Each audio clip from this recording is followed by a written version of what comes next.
What's going on, everybody? We have the 2021 NCAA Tournament. We've got the Miami Hurricanes as the 3 seed. Ryland did not make the NCAA Tournament. He is the 5 seed in the NIT with Virginia Tech. We're definitely going to check him out. But just want to look at the brackets. Obviously, we had a disappointing loss to Duke in the ACC championship game. However, we beat Duke in the regular season right there at the end, so I feel good with what we're at going into the year.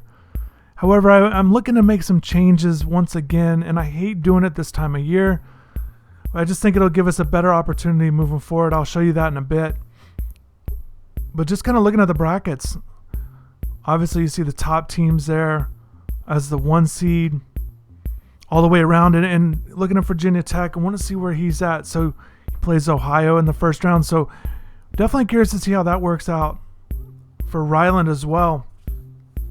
And just looking at final stats of the regular season, Cameron McGusty and Chris Likes had great years, led us in scoring. Earl Timberlake, our freshman, small forward, very excited about him. Had a very solid year, and I think we'll be able to build on what he did this year and definitely settle him in. Definitely just start him at the 3 next year. We're going to have a more well-rounded lineup, I think. I think everything kind of got mixed up a little bit when our starting center, Nyseer Brooks, went down with that injury. Kind of shuffle things around, but I definitely want to go for more of a traditional lineup next year, so we'll see how that looks. And other things just kind of standing out, you see Matt Cross there at the bottom get some playing time during his freshman year. Dane Gack started all season long, definitely like what he did in spots, so I think we did some good things overall. I wish Beverly and Wong had better seasons, but definitely they're going to step into lead roles. And here's a look at the lineup changes I made. So I'm starting Rodney Miller for the first time all season long because I really like that 4-5 mat combination as opposed to going small. So I've got Dane Gack. I slide him over from the 5 to the 4, bring Rodney Miller off the bench, a senior, hoping he can kind of just provide enough defensive rebounding, defensive ability, and some rebounding. So we'll see how it works out, and definitely want to get Likes and McGusty some heavy minutes this time of year. But real quick, just definitely appreciate everyone. If you guys like this series, hit the like button. Definitely moving forward fast with the season, and looking forward to keeping this thing going as we look to build these programs up. And the big thing with Miami, again, my goal, I want to build this. I want to get to the Final Four. It's never happened for the Hurricanes in the history of their program. So that's my goal, is to get this program to the Final Four, whether it's this year or moving forward. That's the goal. Yo, Ryland, I saw the NIT end in a disappointment, just that one game there. Kind of just real quick, your thoughts on how the season went there?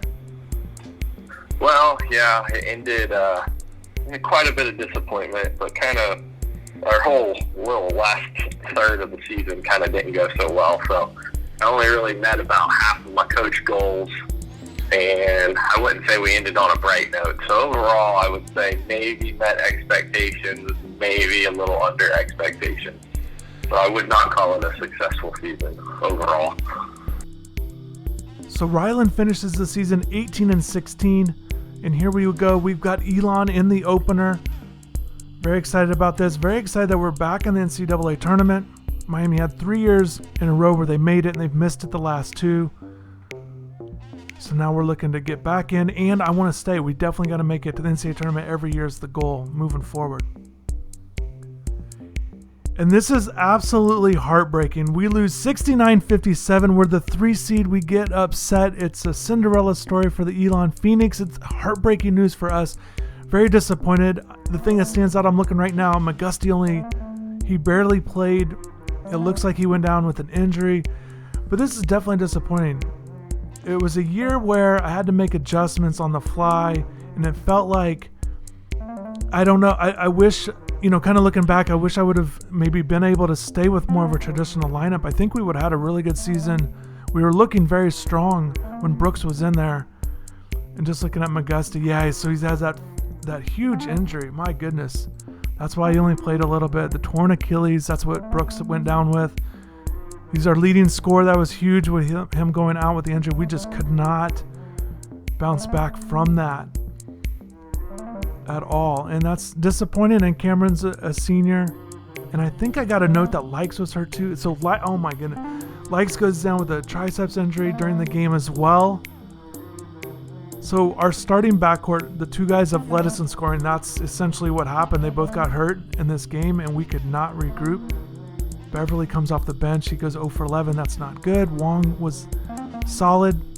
He had a solid game, but just we could not make up for the injuries there. And Beverly was the guy that I sent to the bench, and maybe he was just not.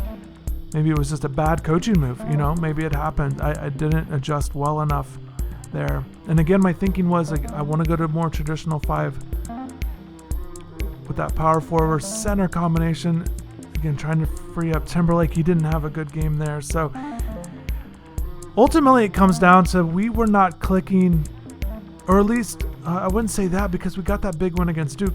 It's not that we weren't clicking. It was more of we just didn't know exactly which way we wanted to go. But you know what? I will say that, yeah, I guess we weren't clicking. We go 2-1 the ACC tournament, but we lost 4 of 5 down the stretch, and then we lose here. So not the way you want to end the season. And just moving forward with the NCAA tournament. I think maybe some of you guys are fans of other schools, and you guys have told me that, and I really appreciate it that you guys are following this. So just want to play this out, and maybe your favorite school is in here in these different brackets. Again, it's 2020-21 season. So definitely disappointing the way it ended for us at Miami and for Virginia Tech for Ryland. Definitely want to have a better year next year. I know we're both excited about keeping this thing going. So that's going to be the plan. Here's the Final Four. Okay, Utah State and Iowa, a couple of sleepers. Arizona's in there, Michigan State, big time schools. So this is interesting. Yeah, definitely interesting to see who's going to win this. And then just looking at the NIT.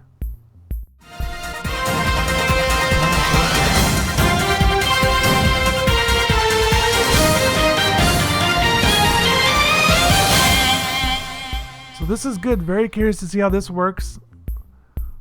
The league awards, the award winners. I'm very curious to see. We had a really good season. We finished 3rd in the ACC. I'd like to think we could get someone in here. See how this thing works here. I think we got to go to the drop down, find the ACC. Oh, here it is. Yeah, Wendell Moore Jr., no doubt, player of the year and defensive player of the year. That's crazy. Guy from Syracuse gets freshman of the year, and then Chris Mack at Louisville, coach of the year. What do we got? First team all conference. Okay, so North Carolina gets a guy, Louisville gets 2. Okay, so Stewart, that makes sense. He was lights out against us. And second team. Okay, good. Chris Likes gets second team all ACC. Really happy about that. And then Haylitz Allen for Virginia Tech. So that's good. We both get a guy in there. Likes is a big thing that stands out to me. Not just his scoring was good, but the assist numbers were career highs for him. So that was big. In his final year, really engineered everything. So yeah, those injuries in that final game just is what did us in.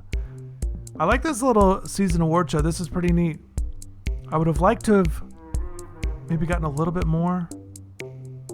Yeah, the 5.8 assists. So just a really good year for Chris Likes. We're going to have to replace him. Isaiah Wong essentially would step in. Or as you guys know, if you're following the Hurricanes, you know they got a big commitment from Bensley Joseph in the 2021 class.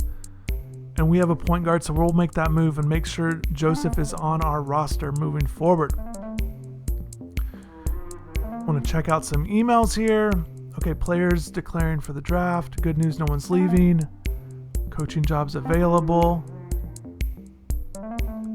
Okay, that's interesting. Retirement, Jim Larinaga, assistant. Okay, I don't know how that happened, but he wasn't on our staff. But anyways, just letting us know he's not there anymore. Okay. Athletic director season review. Yeah, this was good. So we got all 4 of our goals. Happy about that. Improved school proceeds. 65, not great, but moving in the right direction.